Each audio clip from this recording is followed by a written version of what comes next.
날씨가 참 차갑잖아요. 이렇게 열심히 동참해 주신 우리 성도님들께 감사드리고, 또 오늘 새벽에도 강릉 삼영교회 성도님들 같이 말씀의 은혜 받도록 동참해 주신 거 감사드립니다.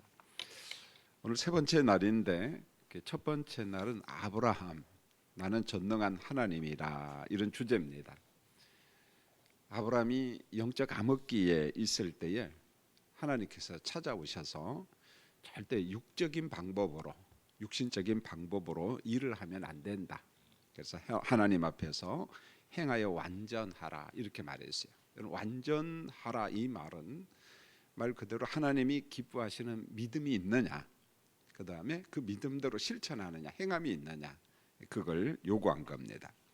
두 번째는 우리가 이삭에 대해서 공부했는데, 여호와께서 복을 주심으로 그랬어요. 여러분, 이 말씀만 놓고 보면은 우리가 자칫 잘못하면은 오해를 할 수 있어요.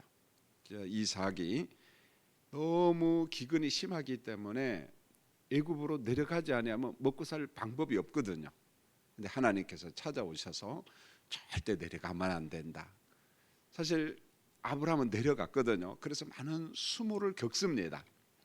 그래서 약속의 땅에 있을 때에 하나님께서 이삭이 이 전담 농사 저번 경험도 없는데 목축업하는 사람인데 얼마나 복을 주시는지 남들이 깜짝 놀랄 정도로 복을 줍니다. 그래서 성경은 그들이 시기할 만큼, 질투할 만큼 복을 주셨다.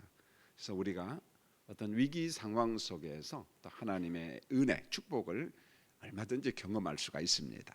오늘은 세 번째로 모세, 하나님의 구원을 보리라, 이렇게 한 사람 한 사람 주제를 정한 것은 설교하는 핵심이 그 속에 있습니다. 하나님의 구원을 보리라. 여기에서 보면은 이 출애굽 사건을 통해서 하나님의 구원, 하나님의 의, 이게 뭔가를 우리에게 보여주고 있습니다. 자, 하나님은 아브라함에게 예고했는데, 창세기 15장 13절로 16절에 보면은 이스라엘 백성들이 애굽에 내려가서 400년 동안 종살이 할 것이다, 계기될 것이다, 이렇게 이야기했어요. 그리고 400년이 지나면은 돌아올 것이다. 그 약속을 이미 하나님께서 아브라함에게 하셨어요. 이게 서서히 실제로 등장을 하는데, 실제로 이제 이루어지는데, 훗날 야곱은 이 극심한 기근 때문에 먹고 살 양식이 없어서 자녀들을 다 데리고 애굽으로 내려갑니다. 한 70명 정도 데리고. 물론 요셉과 요셉의 자녀들은 이미 애굽에 있죠. 왜냐하면 애굽의 총리였기 때문에. 그 다음에 이제 애굽을 건져낸 이 요셉, 총리였잖아요. 그런데 이 요셉을 알지 못하는 새로운 왕조가 들어섰습니다. 그러니까 그 이전 왕조는 보통 이 셈족 왕족으로 봐요. 주로 이제 아시아 계열의 왕조가 애굽에 들어와서 왕권을 세운 걸로 봅니다. 본토 애굽의 왕조는 저 밑에 쪽으로, 그 나일강 저 밑에 쪽, 상류 쪽이죠, 남부 쪽으로 이렇게 이제 갔다가 다시금 왕권을 회복한 것으로 봅니다. 자, 그 다음에 보면은 애굽의 새 왕조는, 이 인쇄물은 우리 같이 한번 읽어보겠습니다. 시작. 애굽의 새 왕조는 이스라엘의 인구 증가로 두려움을 느꼈습니다. 출애굽기 1장 9절, 이 백성 이스라엘 자손이 우리보다 많고 강하도다. 애굽은 증가하는 이스라엘의 노동력을 이용하여 국고성 비돔과 라암셋을 건축하는 토목공사를 시키면서 극심한 핍박을 가했습니다.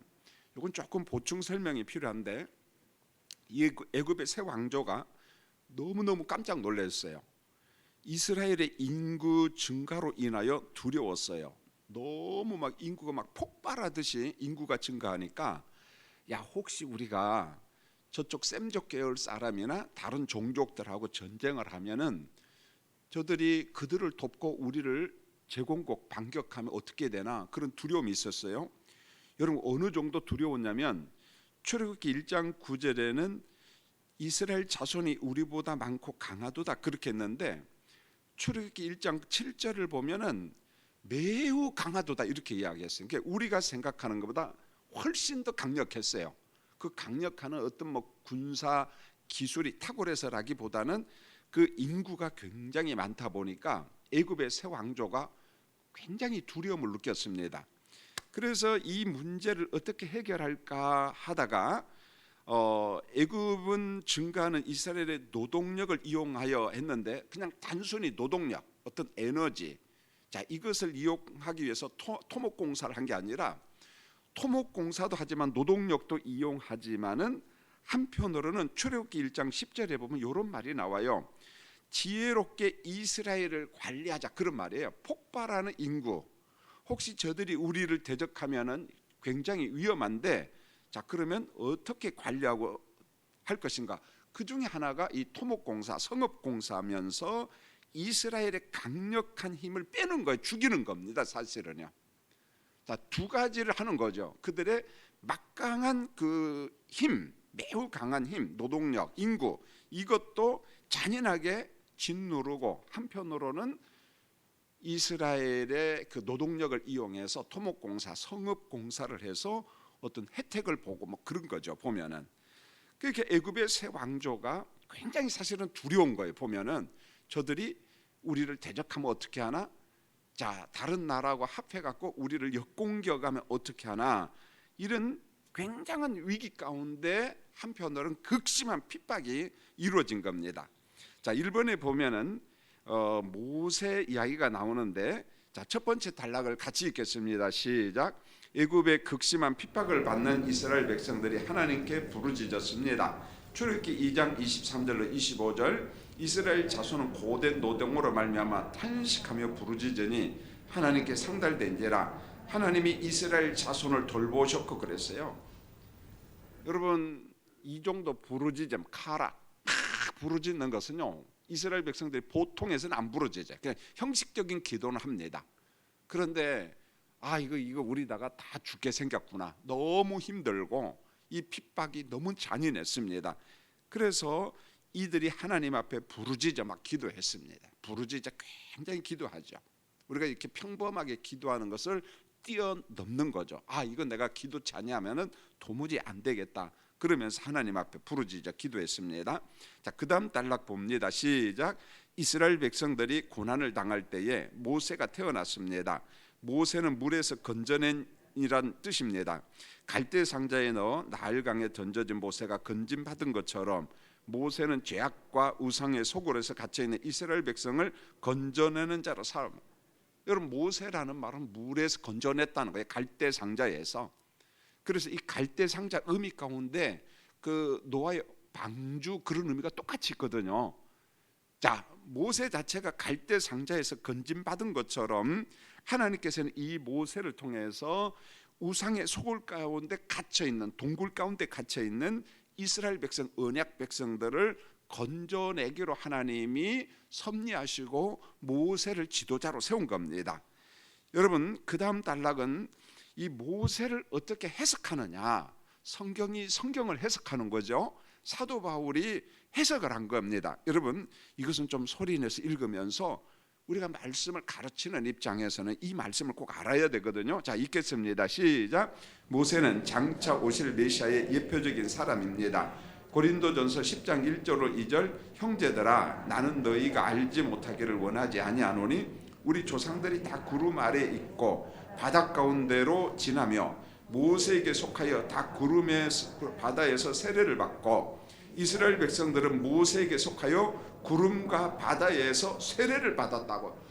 아주 독특한 해석이잖아요. 보면은 모세에게 속하여, 광야를 지날 때 구름 기둥과 불 기둥, 구름이거든요. 수증기입니다. 홍해 바다를 걷는 것은 물이거든요. 그러니까 모세에게 속하여 세례받았다, 이렇게 말해요. 이 말은 그리스도에게 속하여 세례받았다, 구원받았다, 그것을 지금 말씀을 하고 있는 겁니다. 그래서 모세는 장차 오실 메시아를 예표하고 예수 그리스도의 구원에 대해서 지금 예표적으로 이야기하고 있습니다. 자, 그런데 200만 명이 넘는 백성들을 약속의 땅으로 인도하는 여정은요, 쉬운 일이 아닙니다. 아마 현대 과학에서도 이런 일을 한다, 이게 불가능할 것 같아요. 보면은, 자, 하나님은 많은 백성을 인도할 이 모세를 지도자로 삼았는데 그냥 해갖고는 안 됐거든요. 보면은 훈련을 시키는 거예요. 훈련. 지도자 훈련을 시키는데 하나님께서 어떻게 섭리하시냐? 애굽의 왕궁으로 모세를 데리고 가는 겁니다. 왜 왕궁에 데려가는가? 이것을 뭐 호의호식 부귀영화 그런 관점에서 해석하면 해석 잘못한 겁니다. 보면은요, 하나님의 구속 섭리 가운데 모세가 있고 모세를 지도자로 세우고 광야에 가서 40년 동안 살아가면서 하나님이 어떤 분인가 훈련을 시켜야 되는데 지도자가 리더십이 없으면 되겠습니까? 여러분요, 여러분 이스라엘은 제대로 교육시킬 수 있는 장이 없어요, 사실은. 그래서 하나님께서는 모세를 애굽의 왕궁으로 데려가 가지고 이곳에서 고급 지도자, 최고급 지도자 훈련을 받게 하는 겁니다. 거기서 학문을 공부하고 군사 훈련을 받고 조직을 이끄는 리더십을 받고, 여러분 모든 훈련을 다 시키는 거예요. 자, 우리는 생각할 때 그냥 어느 날 그저 모세를 딱 들어가지고 야 네가 해, 천만의 말씀이요. 그래 갖고 지도자 못 됩니다. 여러분 우리 목회자도 기본적으로 보세요. 우리가 소명 사명이 있지만은 그 소명과 사명을 감당하기 위해서는 교인들을 이끌 수 있는 지도자 훈련을 학교에서 다 합니다. 여러분요, 여러분 의사 보세요. 아이고 저 사람은 재능이 있어서 그냥 의사, 천만의 말씀입니다. 여러분 의대를 나와요. 예과 본과를 나옵니다. 인턴을 합니다. 레지던트를 합니다. 이것도 안 되니까 전임이 그 다음 과정을 합니다. 그러고 난 다음에 사람의 병을 고치지 그렇지 않습니다. 어느 날 너 지도자 해, 그저 들어서. 그렇지 않아요. 훈련을 완벽하게 시키고 하나님께서 백성들을 이끌게, 모세를 왕궁에 데려가는 것은 40년 동안 광야 백성들을 이끌 지도자 훈련을 거기에서 완벽하게 시킨 거예요. 자, 여러분 저게 작은 글씨로 그 별표를 하나 있죠. 여러분 이게 참 중요해요. 읽겠습니다. 시작. 개혁파 성도들은 하나님의 창조, 섭리, 기적을 믿고 기도합니다. 여러분 섭리를 믿는다는 것을 추상적으로 이해하면 안 돼요. 하나님은 창조했다, 창조한 것을 운행한다, 그리고 섭리하신다라는 말은 하나님께서 그의 백성들을 돌보신다는 거예요. 그래서 우리가 기도하고 우리는 기적을 믿는 거예요. 이실론자들은요 기도 안 해. 왜요? 기적 믿지 않습니다. 왜요? 하나님께서 창조하면서 법칙을 만들어 놨다는 거예요. 그 법칙이 자동적으로 움직이니까 뭐 우리 기도해 그냥 되는 거 아니야. 그렇지가 않다는 거예요. 우리 인격자 하나님 앞에 우리가 기도할 때 은혜도 주시고 하나님께서 섭리도 하시고 어떤 때는 기적도 주시고 그렇기 때문에 우리가 기도하는 거예요. 할렐루야. 여러분 그래서 오늘 새벽에 나온 겁니다. 하나님의 섭리하심을 믿기 때문에 우리가 기도하는 거예요. 할렐루야. 아주 중요합니다. 여러분 모세는 장성한 후에 토목공사 현장에서 이제 막 자신감이 있고 막 그러잖아요. 보면 리더십 훈련도 받았지요. 동족이 핍박받는 것을 보고 감독관 애굽 사람을 쳐서 죽입니다. 근데 이게 발각이 돼요. 그 뭐 여러 가지 사건이 있겠죠. 그래서 야 이건 안 되겠다. 이제 내가 바로한테 이거 잡히면 내가 죽겠구나 생각해가지고 미디안으로 도피를 합니다. 그래서 모세의 장인 이드로의 양떼를 치다가 어디까지 왔느냐면 호렙산까지 와서 하나님을 만나요. 자, 모세에게 찾아오신 하나님은 자기 존재를 이야기하는데, 존재를 이야기할 때 조상의 하나님을 이야기합니다. 아브라함과 이삭과 야곱의 하나님이다. 그 다음에 출애굽기 3장 14절에서 굉장히 중요한 이야기를 하는데, 오늘 이 말씀과 더불어서 하나님께서 자기 백성을 어떻게 건지시는가, 여러분 인셈을 출애굽기 3장 14절 요것만 하나 빼서 한번 읽죠. 시작. 하나님이 모세에게 이르시되 나는 스스로 있는 자이니라. 또 이르시되 너는 이스라엘 자손에게 이같이 이르기를 스스로 있는 자가 나를 너희에게 보내셨다 하니라. 스스로 있는 자다. 나는 하나님의 신성, 하나님의 되심을 이렇게 선포를 하는 겁니다. 여러분 나는 스스로 있다. 이게 예수님께서 요한복음에서 굉장히 많이 인용합니다. 그래서 예수님의 자기 선언이 있어요. 나는 뭐뭐이다. 에고 에이미라는 말이 나와요. 이게 이 말입니다. 나는 생명의 빛이다. 나는 생명의 떡이다. 뭐 이런 말이에요.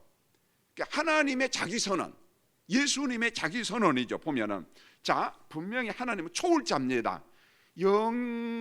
하나님께서는 영원부터 영원까지 계시는 초월자인데 그 초월자 하나님이 우리하고 무슨 상관입니까? 우리가 어떻게 합니까? 그런데 초월자 하나님께서 찾아오셔요. 모세에게, 우리에게 찾아오셔요. 그리고 나는 스스로 있는 자다 이야기합니다. 이게 뭡니까? 우리는 우리에게 찾아오시는 하나님을 어떻게 고백하느냐? 그분은 전능자고 초월자지만은 찾아오신 하나님, 친밀하신 하나님. 그래서 그 하나님을 사도 바울은 로마서하고 갈라디아에서 아버지 그렇게 부르는 거예요. 그래서 초월자지만 전능자지만은 그 친밀하신 하나님, 그분 앞에 우리가 기도할 때 언제나 아버지 그렇게 부르는 거예요. 아버지 이렇게 부르는 거예요. 그럴 때 우리 마음속에 뭔가 친근감이 있어요, 없어요? 없어요?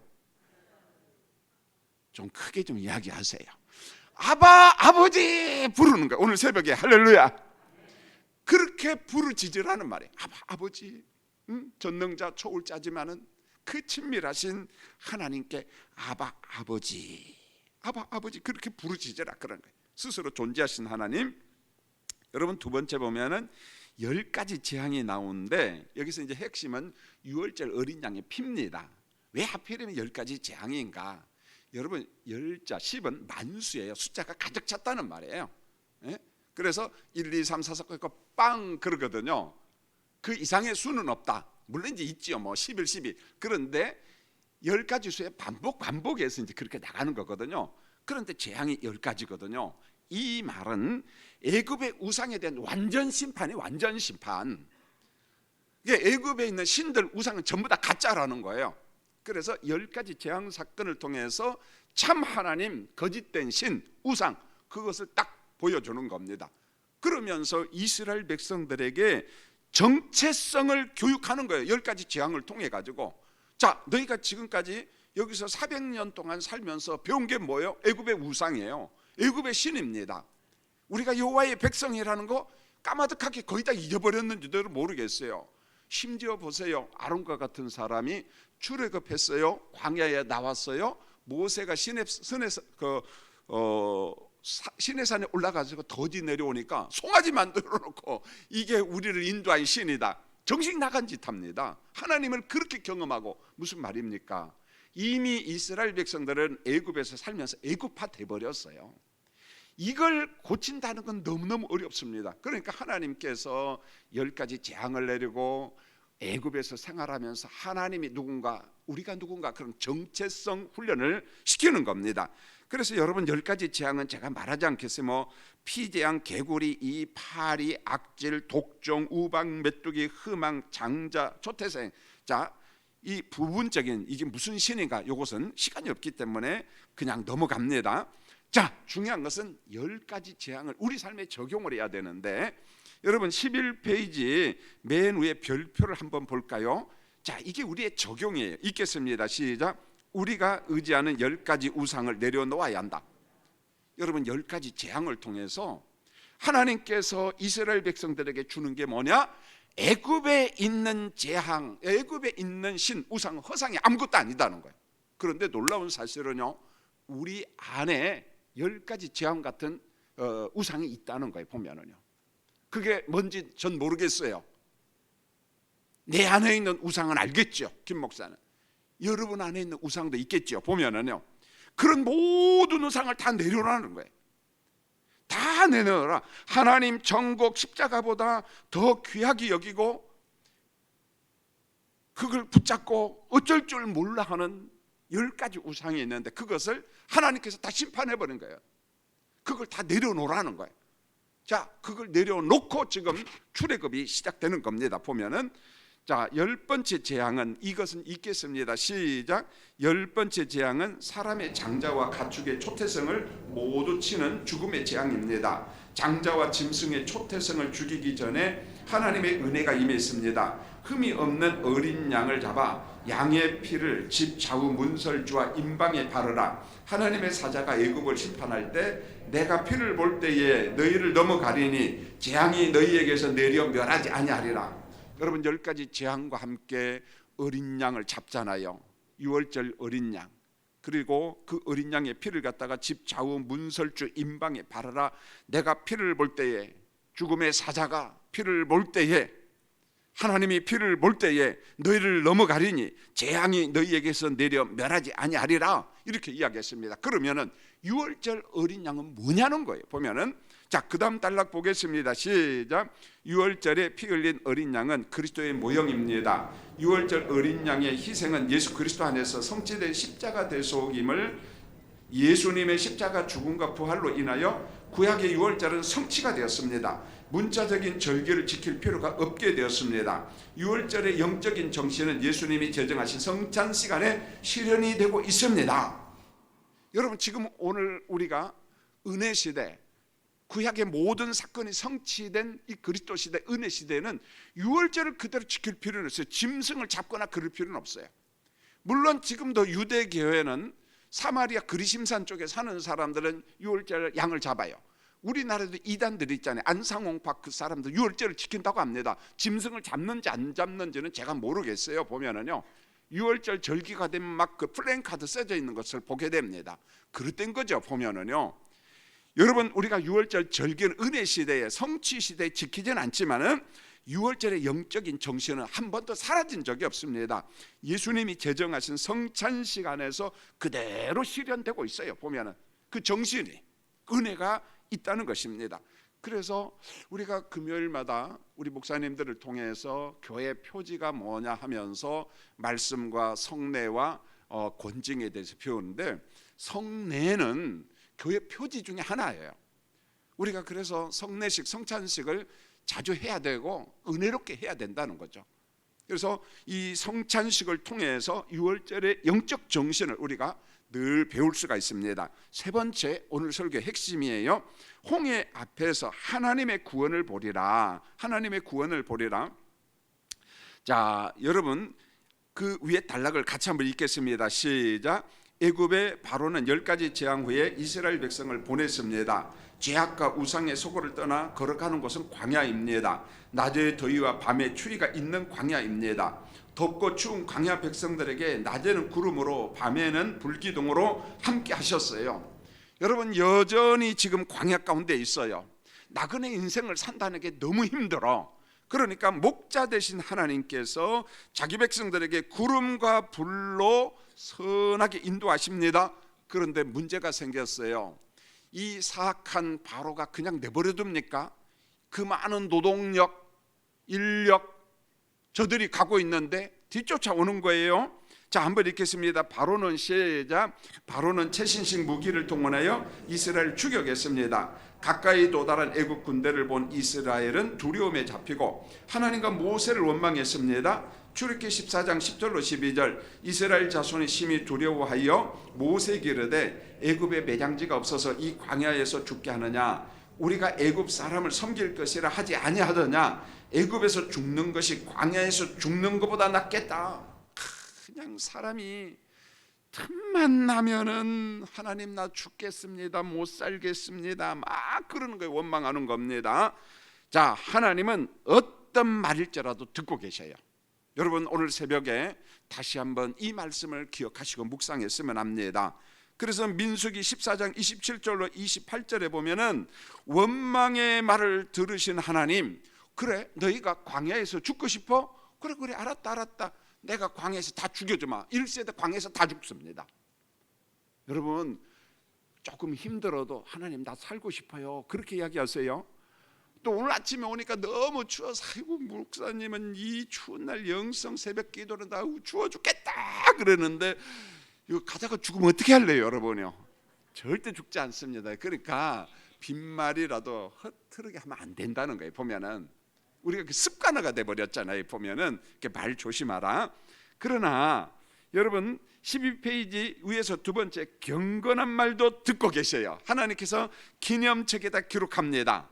여러분 말라기 3장 16절에 그때 여호와를 경외하는 자들이 피차에 말하며 여호와께서 그것을 분명히 들으시고 여호와를 경외하는 자와 그 이름을 존중히 여기는 자를 위하여 여호와 앞에 있는 기념책에 기록하셨느니라. 우리가 경건하게 이야기하고 그 하나님께서 기념책에 다 기록하고, 여러분 이 말씀이 얼마나 재밌고 은혜롭습니까? 전능자 하나님께서 기록할 필요가 뭐가 있겠어요? 그런데 생명책이 나오고 기념책이 나오고 기록하고 하나님께서 여러분 우리에게 주는 큰 위로가 되잖아요. 우리가 경건하게 이야기한 거 하나님께서 기념책에 기록합니다. 심지어 그 다음에 보세요. 경건한 사무엘 선지자의 말이 하나도 땅에 떨어지지 않았다.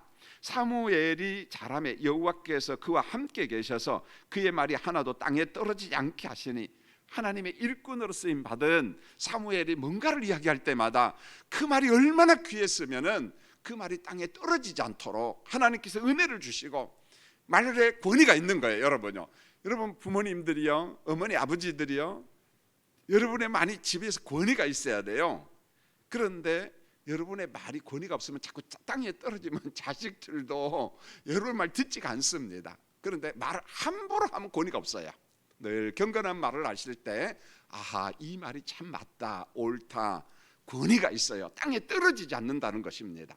여러분, 그래서 우리가 성령 안에서 우리 언어 훈련도 해야 되고 말도 지켜야 된다는 거예요. 굉장히 중요한 거죠. 자, 별표 한번 읽겠습니다. 시작. 입술의 말은 내면의 경건과 영성을 보여주는 거울입니다. 원망, 험담, 거짓말은 습관이 됩니다. 이 거짓말, 죄송합니다만은 역사학자들의 글 가운데 보면은 대한민국 사람들이 의외 거짓말을 잘한다는 거예요. 그래서 개인적인 거짓말도 있고 사회적인 거짓말도 있고 국가적인 거짓말이 있고, 이 거짓말이 많으면 비용이 많이 들어요. 그리고 저신용 사회로 됩니다. 왜요? 거짓말을 감춰야 되기 때문에. 그런데 저는 신약 성경을 읽다가 탐욕과 거짓말이 굉장히 무섭다는 것을 재발견하고 참 삼가 조심합니다. 왜요? 심지어는 계시록을 읽다 보면은 거짓말을 습관적으로 하는 사람들은 그 사람들 불못에 던져버린다고 이야기했어요. 어떤 의미인가는 더 깊이 우리가 묵상해야 되겠지만은 하나님의 거룩한 백성들이 거짓말이 습관화가 되면 안 된다는 거예요. 보면은 그것은 내 안에 성령이 안 계신다는 증거예요. 성령은 거짓말하고 깊은 탐욕과 이런 게 있으면은 기뻐하지 않거든요. 그런데 기뻐하지 않는 것을 자연스럽게 반복해서 한다는 것은 뭔가 이상하다는 거예요. 보면은 여러분, 오늘 말씀과 함께 개인의 거짓말도 무섭지만 사회적인 거짓말도 무섭고 이 거짓말하는 국가도 무섭고, 그래서 글을 쓰는 사람들, 역사학자나 지도자들, 교수님들, 목회자들은 거짓말을 무서워해야 된다는 거예요. 국가가 거짓말하는 것을 막아내야 된답니다.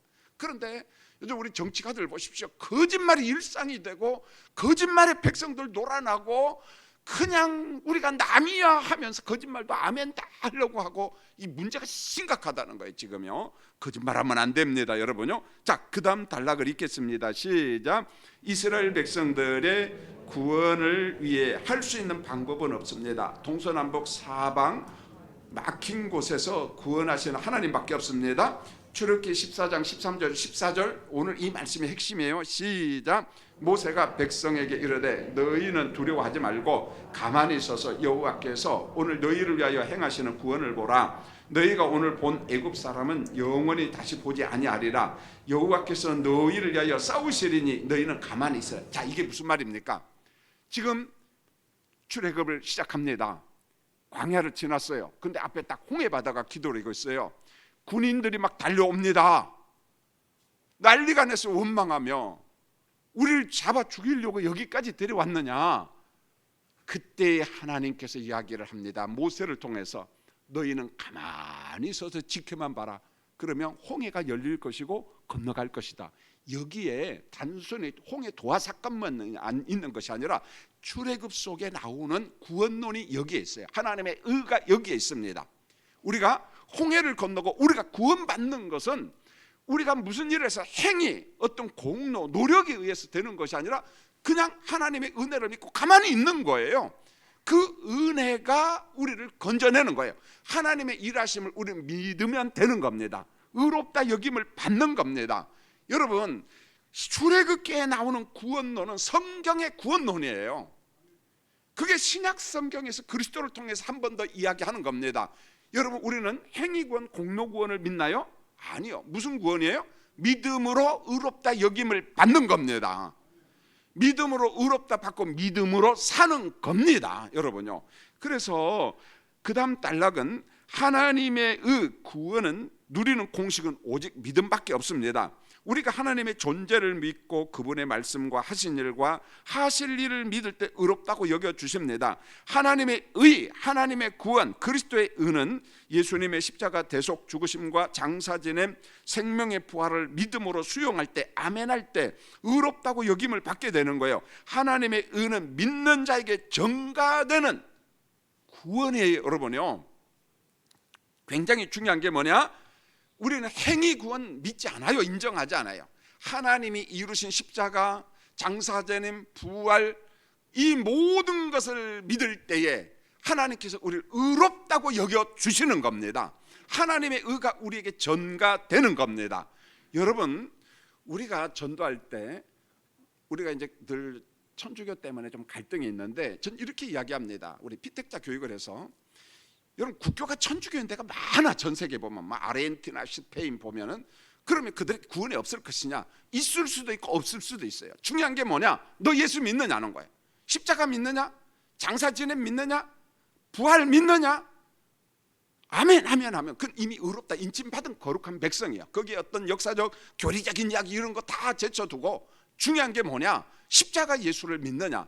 그러나 몰라, 그것 갖고는 안 되지, 좀 착한 일 좀 해야지. 그러면은 그 사람에게 전도해야 돼요. 그 사람에게 복음을 전해야 됩니다. 무슨 말인가 아시겠죠? 문제는 예배당에 앉아있는 사람이, 예배당에 앉아있는 사람, 몸은 예배당에 왔지만은 아이고 목사님 죽어봐야 알지요, 가봐야 알지요, 어떻게 믿음으로 구원받아? 그건 너무 미안하잖아요. 좀 착한 일 좀 해야 되잖아요. 똑같은 사람이에요, 여러분요. 그 사람도 전도해야 돼요. 예배당에 앉아있는 불신자입니다. 전도해야 돼요. 중요한 게 뭐냐? 십자가 복음, 부활의 복음, 생명의 복음, 천국의 복음을 믿음으로 구원받는다, 의롭다 여김을 받는다. 이 믿음이 구원이에요, 여러분. 할렐루야. 출애굽하면서 홍해바다 앞에서 원망하고 원망 불평하는 그 사람들을 향하여 잠잠히 기다리고 있어. 내가 할 테니까 너희들이 뭐해? 아무것도 할 것도 없어. 동서남북 사방이 꽉 막혀버렸어. 하나님께서 출애굽시키잖아요. 홍해바다를 건너게 하잖아요. 싹 건져냈습니다. 우리가 의롭다 여김 받는 것은 행위도 아니고 공로도 아니고 선행도 아니고 예수 그리스도를 믿음으로 의롭다 여김을 받는 겁니다. 할렐루야. 사랑하는 성도님들, 오늘 새벽도 하나님의 그 은혜를 묵상하면서, 나를 구원했구나, 나를 의롭다고 여겨주셨구나, 그 아버지 하나님 앞에 오늘도 내 마음속에 있는 10가지 우상, 그걸 하나씩 내려놓고 부르짖어 기도하는 우리 성도들이 되시기를 예수님의 이름으로 축원을 드립니다. 기도하겠습니다. 하나님, 우리 아버지 감사합니다. 오늘 새벽에도 귀한 예물을 드렸습니다. 하나님께서 이 물질을 흠양하시고 성도들의 산업과 가정의 복을 내려 주시옵소서. 하나님, 오늘 새벽에 우리 이만승 장로님 기도했어요. 연약한 육체 잘 아시잖아요. 하나님, 수술 이후에 회복을 기다리고 있는데 더디지 않도록 하나님께서 강건함의 복을 내려주시고, 우리 권호성 집사님, 피탁 집사님으로 세움을 받았습니다. 좋은 시모 집사님 되게 하시고 그의 가정과 두 자녀 위에 하나님께서 복을 내려 주시옵소서. 성가대가 찬양을 했습니다. 하나님의 거룩한 이름을 찬미할 때마다 하나님의 은혜를 경험하는 우리 성가대원들 되기를 원합니다. 주차위원, 방송실, 찬양대, 안내위원 한 사람 한 사람 축복해 주옵소서. 특별히 새 학기를 맞이하여 공부하는 우리 자녀들의 진로를 선하게 인도하시고, 하나님, 우리 자녀들 가운데 군에 간 사람이 정말 많습니다. 하나님, 그들이 주의 가운데 하나님 어려움 당하지 않도록 건강을 지켜주시고, 우리 부모님들은 아버지 하나님 앞에 믿음으로 구할 수 있도록 도와주시옵소서. 코로나가 창궐한 중에 하나님께서 우리 성도들의 건강을 지켜주시고 이 나라를 지켜주시옵소서. 특별히 우리 대한민국 사회가 거짓말하지 않기를 원합니다. 국가가 거짓말하지 않게 하시고 우리 개인적으로도 거짓말하지 않도록 성령께서 우리의 입술과 우리의 생각을 선하게 지켜주시옵소서. 차가운 날씨에 오고 가는 길 안전하게 지켜주시고, 오늘도 일터와 가정에서 일할 때 하나님의 기쁨이 충만하지도록 은총을 베풀어 주시옵소서. 예수님의 이름으로 축복하며 기도합니다. 아멘.